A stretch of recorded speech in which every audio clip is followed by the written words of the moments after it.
Last Wednesday night, after the market closed, after New York went to bed, a company quietly filed a document with the federal government.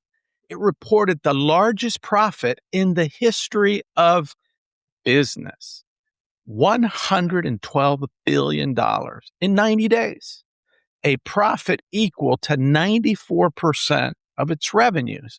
94%. You know who else does that kind of margin? Counterfeiters. And even they have to buy the ink. But here's what makes this a crime story instead of a success story. On the same page, same filing, same Wednesday night, that company reported it was burning cash for the first time in 22 years. The largest profit ever recorded by a company spending more than it makes. Both numbers audited, both numbers accurate, both numbers true. And that is the enemy here. Not a liar.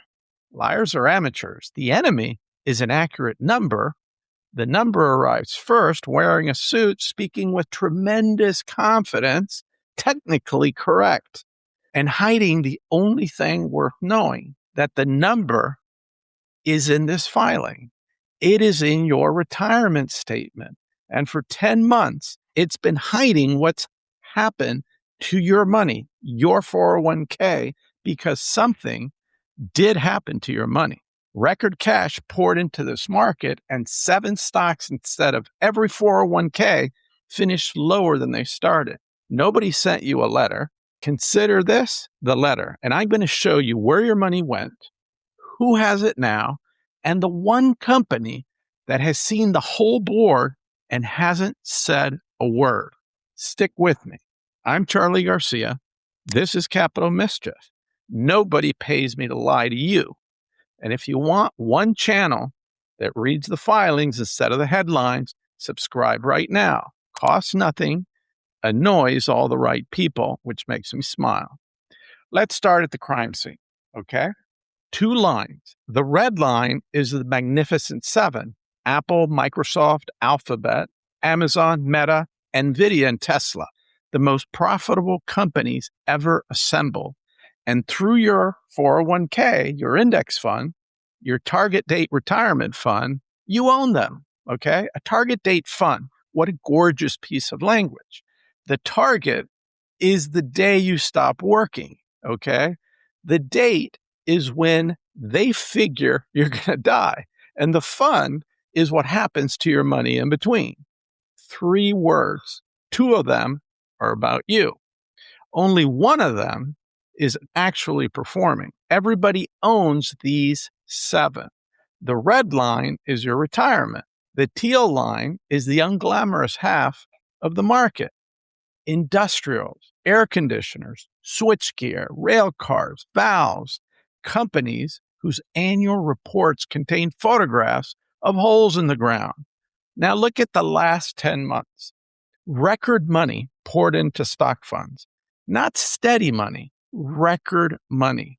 And the red line, the greatest technology story in human history, AI, sits below where it started in October, while the people who make physical objects, who have never given a keynote and would not know what to wear to one, climbed the entire time. The machine shop's beating the machine. So ask the only question that matters this week.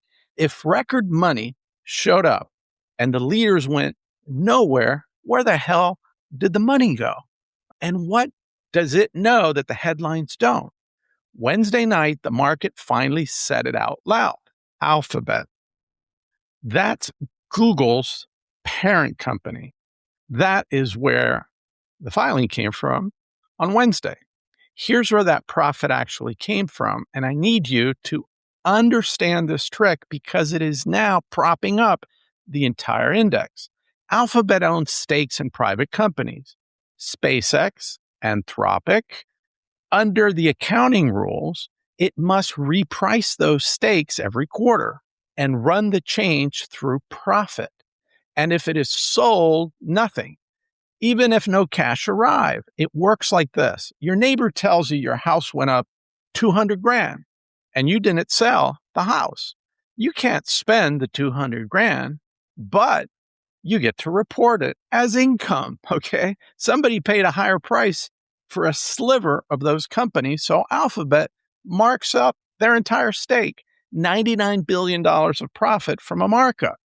The same line a year earlier, $1.25 billion. Strip it out, and Alphabet earned $41 billion. Very good quarter, run by competent people for sure, and not the largest profit in the history of anything. And now turn to the page that involves actual money, cash that came in the door, $39 billion, cash that went out for data centers, $45. That's called free cash flow. Cash in minus cash out, the only number on the statement that is money. And notice it's the only number with the word free in it, and the only one that costs anything real. Anything else on that page is adjectives. Alphabet's went negative.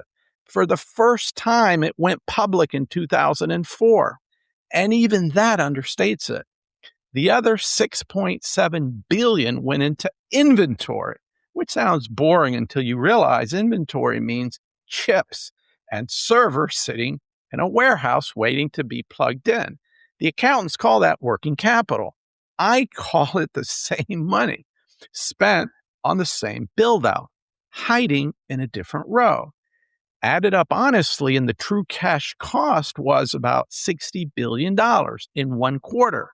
Somewhere right now, an accounting professor is explaining that all of this is perfectly proper. And technically, he's right. Nobody in America lies anymore because lying is for amateurs. Now we have marks, adjustments, guidance. The money didn't disappear. It was redeployed. Technically correct is what the truth sounds like after it hires a lawyer and an accountant. Now, the strangest part of the night, the stock survived the numbers. Cloud revenue up 82%, backlog past $500 billion. Wall Street loved it. Then the chief financial officer reached the guidance. Spending goes up again to as much as $205 billion. Second raise this year. And free cash flow stays under pressure. That is corporate dialect for we intend to keep doing this, okay? And the room understood perfectly. Thursday, the stock market fell 7%, 20% below its May high. For 2 years, an extra $10 billion of AI spending made the stock go up. Wednesday night, it made the stock go down. Same sentence, opposite reaction. That's not a headline changing. That's a tide turning. And how are they paying for all this? Alphabet's debt a year ago, $16 billion. Today, about $100 billion, plus $49 billion of new stock sold in June, plus signed commitments to spend $811 billion, up $500 billion in a single quarter. All right. The company famous for printing cash is now raising it in public with a straight face and an excellent PowerPoint deck. And whose money did they raise? Turn the camera around. Your index fund bought those shares automatically on payday. The shares fund the warehouse full of chips. Congratulations. You're a venture capitalist now. You funded the build out. Nobody sent you a hoodie. Every number I just said is in the filings, and the full written version with every source and every chart is on my Substack. QR code on the screen right now. Point your phone at it. You'll get an email every time I publish. The receipts don't fit in a video. They do fit in your inbox. Lawyer Minute while you scan. Everything here is my opinion with my own money. I own the stocks I'm about to name, not investment advice. I'm not your advisor. So do your own work, okay? You've seen what the machine costs. Now, the meeting nobody has on their calendar. This, guys, is very important. Everyone will spend Wednesday afternoon watching the Federal Reserve. The decision that actually reaches your account lands Thursday night out of Tokyo. While New York sleeps, okay, in June, The Bank of Japan raised interest rates to 1%, highest since 1995. Now, the textbook says a rate hike lifts your currency. Instead, the yen sank to a 40-year low. When reality stops following the textbook left out a chapter. Japan's missing chapter is dead. Japan owes more against the size of its economy than any rich country alive.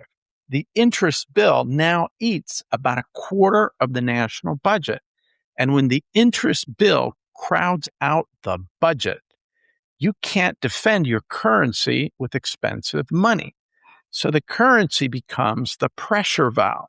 They tried anyway. Tokyo spent $73 billion in a single month defending the yen, a record. And what happened? The yen is lower today than before they spent it. There's a man bailing the ocean with a coffee cup, except the cup costs $73 billion, and he's billing his grandchildren for the coffee. Now, why does this matter to you in Ohio and Florida and Texas? One reason. For 40 years, Japanese savings funded the American lifestyle. They were like our sugar daddy, okay? Japan is the largest foreign holder of United States government debt. And here's our enemy again, the accurate number. The holdings look flat, roughly 1.14 trillion, same as last year, flat as a parking lot. But the flow underneath, Japanese investors sold $30 billion of American debt in the first quarter alone. A holder who stops buying is still a holder, okay? A holder who sells his purchases is a seller with a better manner. Why are they going home? Because for the first time in a generation, Japan pays. Their own 20-year bond pays 3.9% in their own money. No currency risk. The marginal dollar that funded America for 40 years is going home to look after its own retirees. And it's not issuing a press release about it. So Thursday night, nobody expects Tokyo to move. My guess, they hold. The yen doesn't care, and the pressure rolls to September. Here's the thesis in one line. A rate hike that cannot lift a currency is the story. A hold that cannot lift it either is the story with the volume turned up. 48 hours before Tokyo, the Federal Reserve meets, okay? Kevin Warsh's second meeting in the chair. Every single economist surveyed expects no change. Fifth meeting in a row. And yet, the markets closed Friday pricing 35% odds of a rate hike, a hike that not one economist predicts. That gap is the most interesting number in American finance. And it's not a forecast. Here's what changed. At his first meeting, Warsh ended forward guidance. The Fed simply stopped telling you what it plans to do next. Forward guidance. Listen to that phrase. Two soft words that mean promises. The Fed made promises, okay? The Fed broke promises. So the new chairman eliminated the promises. That's how Washington fixes lying, folks. They don't stop the lie. They just cancel the category. And honestly, I think Warsh is right. A central bank that forecasts badly and admits it is more honest than one that forecasts badly and issues a press release about its framework. But honesty has a price, and the long-term bond market is paying it last week with the Fed in blackout, okay, saying nothing at all. The cost of 30-year money went up anyway. No meeting, no failed auction, no news big enough to explain it. When a central bank stops telling you what it will do, you don't stop having a point of view, okay? You start charging for not knowing. That 35% is not a bet, it's rent. And here's the tell underneath the tell. 35% for this Wednesday, nearly 80% for September. All right. The market is not confused about where this go. It's already decided. The 35 is what it charges to sit in the dark between now and being told by Warsh. So step back and look at the planet. Tokyo at 1%, Frankfurt at 2.25%, Washington holding with half the room itching. All three leaning the same direction for the first time this entire cycle, okay? For 40 years, the world's savings had nowhere else to go, so America got them cheap. That was never a compliment, folks. That was a shortage of alternatives. The alternatives are back, and capital is getting expensive at an hour when nobody in New York is awake to notice. Now, meet the borrowers, okay? And then meet the people getting paid, because that is going to tell us a lot. Read this week as a sequence, okay? Wednesday and Thursday, the companies that consume energy explain what the build out is costing them. Microsoft and Meta, Wednesday. Apple and Amazon, Thursday. Friday morning before the open, the companies that produce energy report what the shortage paid them. Exxon, Chevron. I own both of them, full disclosure. The street wants Exxon near $4 a share. A year ago, $1.64. Chevron near $6. A year ago, $1.77. 5 days, opposite ends of one trade. The envelope contains the bill and the receipt. My other two anchors, Canadian Natural and Shinari, report August 6th, and Shinari is where the enemy shows up again. Last quarter, it shipped a record 187 cargoes, grew earnings 25%, raised guidance twice, and printed a $3.5 billion loss. How? The accounting rules mark one leg of its trade to market and not the other. So look at what we've collected today.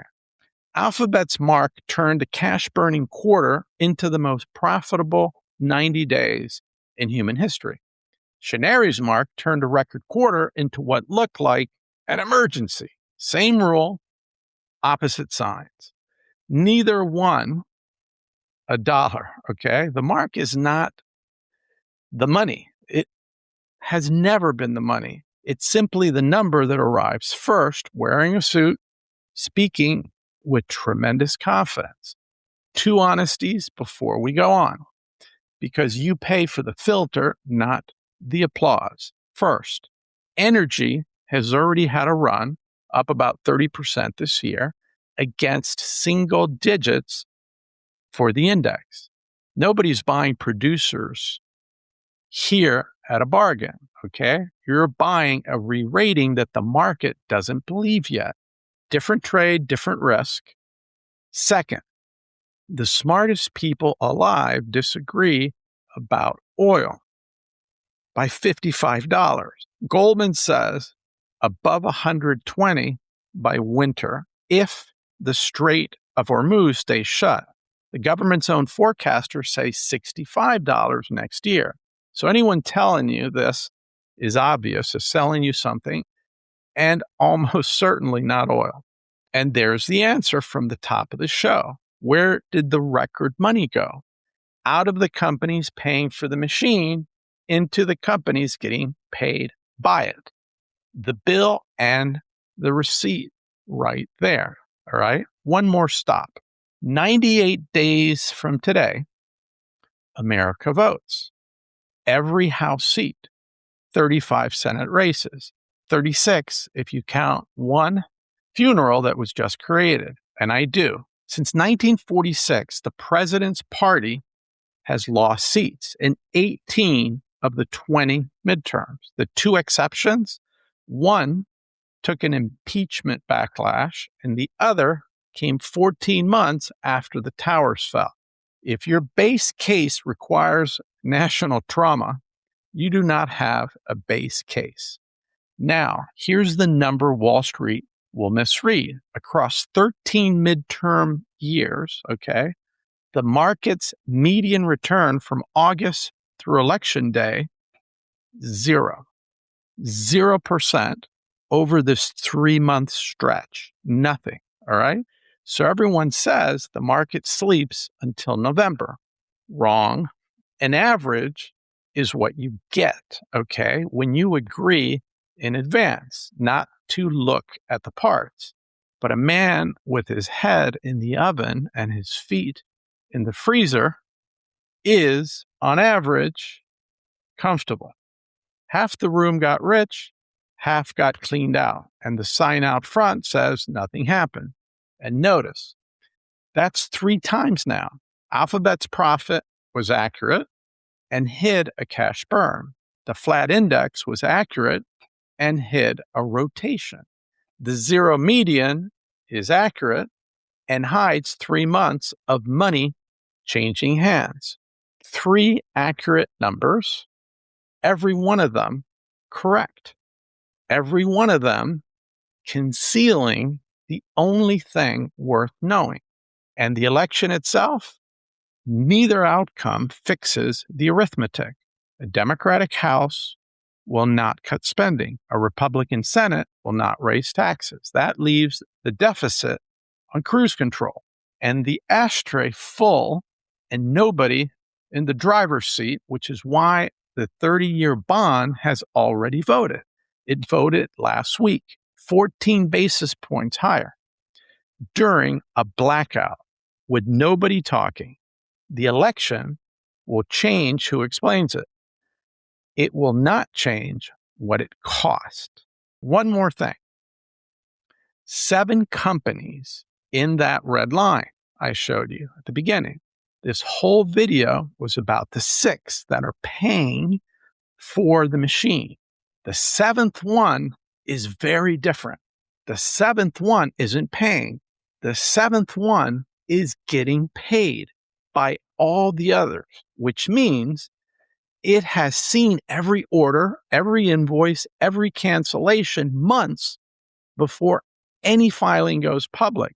It reports in late August, last of the 7, which is marvelous position to occupy and not remotely by accident.